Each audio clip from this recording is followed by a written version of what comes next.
अच्छा, एक विचार करा. एखादी गोष्ट एकाच वेळी दोन ठिकाणी असू शकते का? किंवा समजा आपण एखाद्या गोष्टीकडे पाहिलं आणि फक्त आपल्या पाहण्यामुळेच तिची वागणूकच बदलली तर? हे ऐकायला खरंच एखाद्या जादुई कथेसारखं वाटतं नाही का? पण आज आपण ज्या स्रोतांवर चर्चा करणार आहोत, त्यानुसार विज्ञानाच्या जगात, विशेषतः क्वांटम जगात, हे प्रश्न अगदी रोजचे आहेत. हो, आणि हे फक्त गमतीचे प्रश्न नाहीत. ते आपल्या वास्तवाच्या समजुतीलाच एक प्रकारे आव्हान देतात. म्हणजे बघा, 19व्या शतकाच्या अखेरीस भौतिकशास्त्रज्ञांना काय वाटत होतं? की सगळं काही शोधून झालंय? अगदी तसंच. त्यांना वाटलं की विश्वाचे सगळे नियम आता आपल्याला माहीत आहेत. न्यूटनचे नियम होते, त्यानुसार हे विश्व म्हणजे एका मोठ्या घड्याळासारखं होतं. जिथे प्रत्येक गोष्ट ठरलेली आहे, निश्चित आहे. हो, म्हणजे जर आपल्याला एखाद्या वस्तूची सुरुवातीची स्थिती आणि गती माहीत असेल, तर तिचं भविष्य अगदी अचूकपणे सांगता येत होतं. जसं की आपण एखादा चेंडू कोणत्या दिशेने आणि किती वेगाने फेकला हे माहीत असेल तर तो कुठे जाऊन पडेल हे सांगता यायचं. पण 20व्या शतकाच्या सुरुवातीला या निश्चित विश्वाला एक मोठा धक्का बसला. अगदी बरोबर. आणि त्या धक्क्याच्या केंद्रस्थानी होती आजच्या चर्चेची मुख्य संकल्पना. आज आपण भौतिकशास्त्रातील एका सर्वात महत्त्वाच्या आणि तितक्याच गोंधळात टाकणाऱ्या नियमावर सखोल चर्चा करणार आहोत. आणि तो नियम म्हणजे हायझेनबर्गचे अनिश्चिततेचे तत्व. हायझेनबर्ग्स अनसर्टनिटी प्रिन्सिपल. आणि आपल्याकडे जे माहितीचे स्रोत आले आहेत ते खूपच सोप्या भाषेत याची ओळख करून देतात. जणू काही लहान मुलांना गोष्ट सांगावी. त्यामुळे आजची चर्चा खूप रंजक होणार आहे. म्हणजे आपलं ध्येय स्पष्ट आहे.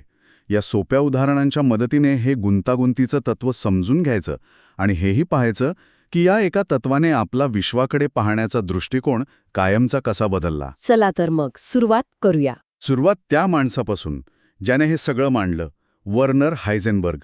त्यांनी एक वाक्य मांडलं जे क्वांटम फिजिक्सचा पाया मानलं जातं. हो, 1927 मधलं ते वाक्य. ते म्हणाले होते की एखाद्या सूक्ष्म कणाचे स्थान म्हणजे पोझिशन आणि त्याचा संवेग म्हणजे मोमेंटम एकाच वेळी अगदी अचूकपणे मोजता येत नाही. आता हे वाक्य दिसायला तर साधं आहे. दिसायला साधा आहे, पण त्याचे परिणाम खूप मोठे होते. आणि यातला सूक्ष्म कण हा शब्द खूप महत्वाचा आहे. हायझेनबर्ग काही आपल्या रोजच्या जगातल्या वस्तूंबद्दल बोलत नव्हते. म्हणजे हे तत्व माझ्या गाडीला किंवा घराला लागू होत नाही? नाही, अजिबात नाही. कारण आपल्या जगावर न्यूटनचे नियम चालतात. पण जेव्हा आपण अणूच्या आत डोकावतो, इलेक्ट्रॉन, प्रोटॉन, फोटॉन यांच्यासारख्या अतिसूक्ष्म कणांच्या जगात जातो, हो, तेव्हा तिथले नियम पूर्णपणे वेगळे असतात. आणि तिथे हायझेनबर्गचं राज्य सुरू होतं. तर त्याचा वेग आणि तो मैदानात नेमका कुठे आहे हे दोन्ही मला एकाच वेळी कळू शकतं. मग इलेक्ट्रॉनच्या बाबतीत असं का होत नाही? तुमचा मुद्दा अगदी बरोबर आहे. आणि हे ऐकायला विचित्र वाटतंच. म्हणजे आपण एखाद्या कणाकडे पाहतो आणि तो आपलं वागणं बदलतो. हे तर जादू वाटतंय, विज्ञान नाही. ही जादू नाही, तर मोजमाप करण्याच्या प्रक्रियेमागेच याचं उत्तर आहे. विचार करा, आपल्याला एखादी वस्तू दिसते कशी? तिच्यावर प्रकाश पडतो, तो आपल्या डोळ्यांपर्यंत येतो आणि मग ती दिसते. बरोबर. आता आपण जेव्हा प्रकाश म्हणतो तेव्हा क्वांटम जगात त्याचा अर्थ असतो ऊर्जेच्या छोट्या छोट्या कणांचा प्रवाह. या कणांनाच फोटॉन म्हणतात. तर इलेक्ट्रॉनला पाहण्यासाठी आपल्याला त्याच्यावर हे फोटॉन टाकावे लागतात. अच्छा, म्हणजे पाहणं म्हणजे अक्षरशः त्या वस्तूवर काहीतरी फेकून मारणं आहे. नेमका हाच मुद्दा आहे. क्रिकेटच्या चेंडूवर लाखो करोडो फोटॉन आदळले तरी त्याच्या प्रचंड वजनामुळे काहीही फरक पडत नाही. पण इलेक्ट्रॉन, तो इतका लहान आणि नाजूक आहे की त्याला पाहण्यासाठी वापरलेला एक फोटॉन सुद्धा त्याला जोरदार धक्का देण्यासारखा असतो. अगदी बरोबर. आणि याच मुद्द्यावरून आपल्या स्रोतांमधलं ते वर्गातल्या इलेक्ट्रॉनचं उदाहरण खूप छान स्पष्टीकरण देतं. हो, ते उदाहरण खूपच मजेशीर आहे. म्हणजे कल्पना करा की आपण एका मोठ्या बंद खोलीत आहोत आणि त्या खोलीत एक माशी एवढा छोटा इलेक्ट्रॉन कुठेतरी फिरतोय. आणि आपलं काम आहे त्याला शोधणं. हो, आता आपण पहिला प्रयोग करतो, त्याचं नेमकं स्थान शोधण्याचा. साहजिकच खोलीत अंधार असेल तर काहीच दिसणार नाही, म्हणून आपण काय करतो, त्या इलेक्ट्रॉनवर एक प्रखर प्रकाश झोत टाकतो. म्हणजे तो आपल्याला स्पष्ट दिसेल. बरोबर. आता इथेच खरी गंमत सुरू होते. जसा आपण तो प्रखर प्रकाश म्हणजेच उच्च ऊर्जेच्या फोटॉनचा मारा त्या इलेक्ट्रॉनवर करतो, तसे ते फोटॉन्स त्याला जाऊन धडकतात. आणि त्या धडकेमुळे प्रकाश परावर्तित होतो आणि आपल्याला इलेक्ट्रॉनचं नेमकं स्थान कळतं. आपण म्हणू शकतो, हा सापडला, तो खोलीच्या त्या कोपऱ्यात आहे. म्हणजे स्थानाबद्दलची माहिती आपल्याला अगदी अचूक मिळाली. पण त्या धडकेमुळे त्या बिचाऱ्या इलेक्ट्रॉनचं काय झालं? तो तिथेच थांबला असेल का? अजिबात नाही. तो फोटॉन म्हणजे एका लहानशा गोळीसारखा आहे. ती गोळी लागल्यामुळे तो इलेक्ट्रॉन आपली जागा सोडून दुसरीकडे कुठेतरी भिरकावला जातो. त्याचा मूळ वेग आणि दिशा सगळं काही बदलून जातं. म्हणजे आपण त्याला जिथे पाहिलं तो क्षणार्धात तिथून नाहीसा होतो. आपल्याला त्याचं स्थान कळलं, पण त्या क्षणी त्याचा वेग काय होता हे मात्र आपल्या हातून निसटून गेलं. अच्छा, म्हणजे स्थान शोधायला गेलो तर वेग हाताबाहेर जातो. एका गोष्टीचा शोध घेताना दुसरी गोष्ट निसटून गेली. बरोबर. पण समजा आपलं ध्येय वेग मोजणंच असेल तर मग तर आपल्याला तो प्रखर प्रकाश वापरून चालणार नाही का? नाही चालणार. मग आपण दुसरा मार्ग निवडतो. आपण ठरवतो की इलेक्ट्रॉनला अजिबात धक्का लावायचा नाही, म्हणून आपण दुसरा प्रयोग करतो. यावेळी आपण मंद प्रकाश वापरणार. अगदी मंद, कमी ऊर्जेचा प्रकाश. म्हणजे असे फोटॉन वापरतो जे इलेक्ट्रॉनला फक्त स्पर्श करून परत येतील, त्याला धक्का देणार नाहीत. यामुळे त्याचा वेग तर बदलणार नाही, मग तर आपल्याला त्याचा वेग अचूक कळायला हवा. अगदी तसंच होतं. मंद प्रकाशामुळे इलेक्ट्रॉनचा वेग किंवा त्याची दिशा बदलत नाही, त्यामुळे आपल्याला त्याचा वेग अगदी अचूकपणे मोजता येतो. पण काय? एक नवीन समस्या उभी राहते. ती कोणती? आपण प्रकाश इतका मंद आणि कमी ऊर्जेचा वापरला आहे की त्यामुळे तयार होणारी इलेक्ट्रॉनची प्रतिमा ती पूर्णपणे अस्पष्ट, धुसर दिसते. अच्छा, म्हणजे क्लिअर दिसत नाही. हो, जणू काही तो एकाच वेळी अनेक ठिकाणी पसरलेला आहे असं वाटतं. आपल्याला हे तर कळतं की तो कोणत्या वेगाने जातोय, पण तो नेमका कुठे आहे हे आपल्याला समजतच नाही. म्हणजे इथे गोष्ट उलटी झाली. आपल्याला त्याचा वेग तर मिळाला, पण तो कुठे आहे याचा पत्ताच लागला नाही. जणू काही तो अदृश्य झाला. बरोबर. दोन्ही प्रयोगांमधून एकच निष्कर्ष निघतो. एकतर तुम्ही त्याचं स्थान अचूक सांगा, पण मग त्याचा वेग काय होता हे विसरून जा. किंवा त्याचा वेग अचूक मोजा, पण तो नेमका होता कुठे हे विचारू नका. दोन्ही गोष्टी एकाच वेळी 100% अचूकपणे मिळवणं अशक्य आहे. आणि ही आपल्या उपकरणांची चूक नाहीये. नाही, ही सर्वात महत्वाची गोष्ट आहे. ही आपल्या उपकरणांची किंवा तंत्रज्ञानाची कमतरता नाही. आपण कितीही प्रगत उपकरणं बनवली तरी ही अनिश्चितता कायम राहणार आहे, कारण हा त्या सूक्ष्म जगाचा एक मूलभूत नियम आहे. निसर्गाचीच ती एक मर्यादा आहे. जसं प्रकाशाच्या वेगापेक्षा जास्त वेगाने जाता येत नाही, तशीच ही एक मर्यादा आहे. अगदी तसंच. ही अनिश्चिततेची मर्यादाही ओलांडता येत नाही. आपल्या स्रोतांमध्ये यासाठी एक खूप सोपा नियम दिला आहे, जो लक्षात ठेवायला अगदी सहज आहे. कोणता? जितके त्याचे स्थान अचूकपणे मोजण्याचा प्रयत्न कराल, तितका त्याचा वेग गोंधळात जाईल. आणि या उलट, जितके त्याचं वेग अचूकपणे मोजाल, तितके त्याचे स्थान गोंधळात जाईल. हे म्हणजे एका तराजूच्या 2 पारड्यांसारखं आहे. हो, एका पारड्यात तुम्ही स्थानाची अचूकता टाकली की दुसरं पारडं म्हणजे वेगाची अचूकता. ते वर जाणारच. आणि याच कारणामुळे क्वांटम जगाने न्यूटनच्या त्या घड्याळी विश्वाला कायमची मूठमाती दिली. पण आईन्स्टाईनसारख्या शास्त्रज्ञांना ही कल्पना कधीच पटली नाही, बरोबर? नाही, त्यांना हे कधीच पटलं नाही. त्यांची एक प्रसिद्ध म्हण होती, देव फासे टाकत नाही. God does not play dice. हो, त्यांना वाटत होतं की प्रत्येक गोष्टीमागे एक निश्चित कारण असतं आणि हे विश्व संभाव्यतेवर म्हणजे प्रॉबॅबिलिटीवर चालू शकत नाही. पण हायझनबर्ग आणि नील्स बोर सारख्या शास्त्रज्ञांचं म्हणणं वेगळं होतं. हो, त्यांचं म्हणणं होतं की देव फक्त फासे टाकत नाही, तर तो ते अशा ठिकाणी टाकतो जिथे आपण पाहू शकत नाही.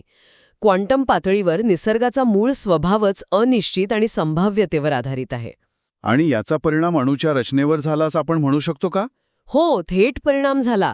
आपण शाळेत असताना काय शिकलो होतो की इलेक्ट्रॉन अणूच्या केंद्रकाभोवती एका निश्चित कक्षेत फिरत असतो.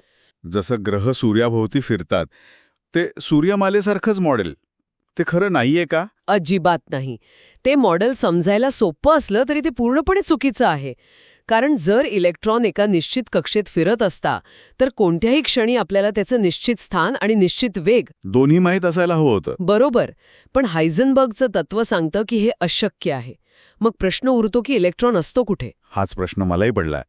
जर तो एका निश्चित मार्गावर फिरत नाही तर तो काय करतो? तो एका प्रॉबेबिलिटी क्लाउडमध्ये असतो, म्हणजे संभाव्यतेच्या ढगात. आणि हा ढग म्हणजे काही धुकं नाहीये. मग काय आहे? ही गणितांनी सिद्ध केलेली संभाव्यता आहे. म्हणजे इलेक्ट्रॉन खरोखरच एकाच वेळी त्या संपूर्ण जागेत पसरलेला असतो, जोपर्यंत आपण त्याला पकडण्याचा किंवा मोजण्याचा प्रयत्न करत नाही. यालाच सुपरपोझिशन म्हणतात. हे तर अविश्वसनीय आहे. म्हणजे इलेक्ट्रॉनचं अस्तित्वच धुसार आहे. तो एकाच वेळी सगळीकडे कसा असू शकतो? आपलं नेहमीचं तर्कशास्त्र इथे लागू होत नाही का? नाही, आपलं तर्कशास्त्र मोठ्या वस्तूंसाठी बनलेलं आहे.